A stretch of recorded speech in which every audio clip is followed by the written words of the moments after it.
You have been given an opportunity that only comes around every 7 years, and that is on Monday. It is officially the 1st of September. So not only is it a new month, it is a new quarter, and it's like the 2nd January. August, for a lot of people in my space, i.e., fitness genies, etc., find August to be a really, really difficult month, and that is because summer holidays, for as long as the sun is shining and the kids are off, it's always going to be the same. There's more events, there's more, it's hard with food time, you've got a childcare, you've got all these things to think of in the summer holidays, whereas September's like that fresh start, that revamp after the summer holidays to really attack it going into the back end of the year. So in this video, I wanted to walk you through a very informal car chat around some of the things that you should be focused on to get you set for Monday and then moving into the back end of the week, into the back end of the year. So number one is that you need to know what the end of the year will look like for you. What does success look like? I think instead of going, I want to achieve this or I want to achieve that, I think that's the question when it comes to any goal setting is, what would success look like? What feeling would it look like? When you get to the 31st of December and you're going to pop a champagne at 12 o'clock, what will make you feel like you've accomplished something? And that could be, again, I want to be the leanest that I've ever been. I want to be the fittest that I've ever been. I want to, do my first event. I want to earn X amount of money. It might be a certain feeling, as I said. You want to feel confident on that you've absolutely smashed the week and excited about what you're doing and fulfilled.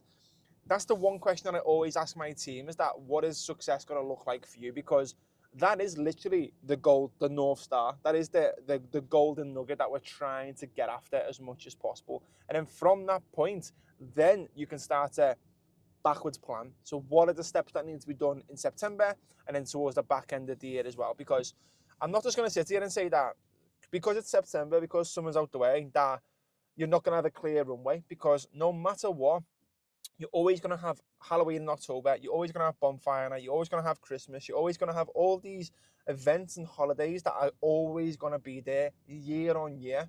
So yes, you might have a solid good 12 weeks of really knuckling down. And I put this on Instagram yesterday, is that I used to think that I needed that perfect 12 weeks in order to get where I wanted to get to. But what I actually needed was a consistent 12 weeks. And the difference is turning up even when you've got things on, turning up even when you're probably busy or it's not optimal or it's not, the same every single week, and being adaptable. I think that's the most important thing when it comes to attacking any sort of goal, whether it's the start of the year or the end of the year as well. And then from that point, as I said, you can break that down into 30-day sprints. And this is something that I've found to be the biggest game changer, not only for my journey, but also for my clients' journey as well, is because it's great having, smart goals. Think about time specific, think about the big picture. 9 times out of 10, that is a very, very hard attainable goal, so far away. And I use the example all the time with Josh, one of my clients. He's just hit 50 kg of fat loss. If you're in America or old money, that is £120. It is a serious amount of weight. It's the same weight as Abby, just for context. He's lost that over the last 12 months. When we had our first call, we mentioned about that being the goal. We mentioned that we are going to be aiming to lose 50 kg. But if I was to say there and go, right, we're going to keep dialed in on this 50 kg, it's so far away, and his belief at that point was really, really low. It's hard to grasp.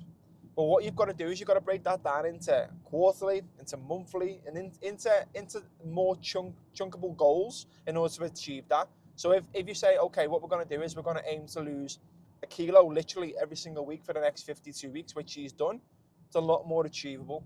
How are we going to do that? Well, we're not going to put our calories stupidly low because we don't need to. We're going to put ourselves in a decent deficit, maybe 500, 600 calorie deficit, and achieve that throughout each week.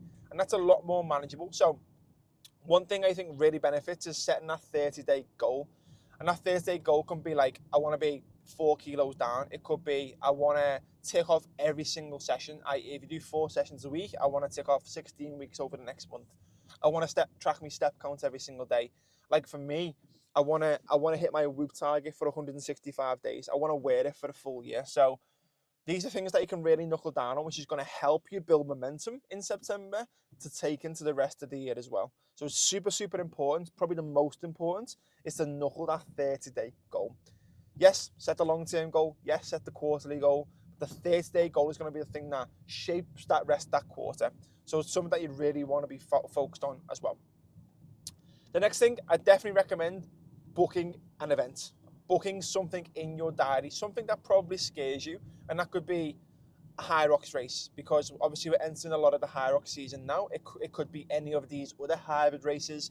It could be a running race, a road race, a trail race. It could be something that's just a little bit out of your comfort zone, but as I said, it's not a massive stretch away. So a lot of the time when I speak to even clients, as I said earlier, that self-belief when they first start, like right now, might be low, and that's absolutely fine. Otherwise you wouldn't be on a journey.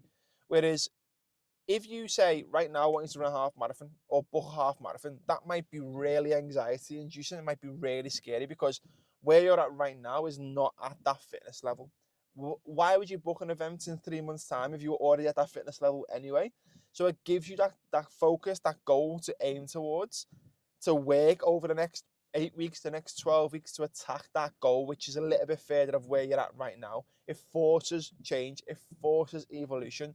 And when you do that and you tick it off, you feel accomplished, you stack the wins, and that unlocks new doors going into the new year. So that's one thing that I used to say to my team all the time, is that, oh, you don't have to book events, you can do if you want to. Now, I just feel like it's an absolute game changer in terms of your self-belief, your what you can achieve, and anything for your journey as well. So I'd highly recommend booking in something for the back end of the year as well that you can attack. And it might be scary right now, but I guarantee in the future you'll attack it with ease. The next tip is find a plan that suits you, not everyone else, because there's so much noise on the internet in every sort of avenue. You've got people screaming at you from different angles, trying to get your attention for their platform. And, this can be used in any scenario, from like literally something that you buy, like a product. You've got different clothing brands coming at you from different angles. This is the way that it should be, blah, blah, blah. From a coaching perspective, for me, all I see is like people preaching different things, and my way is the best way.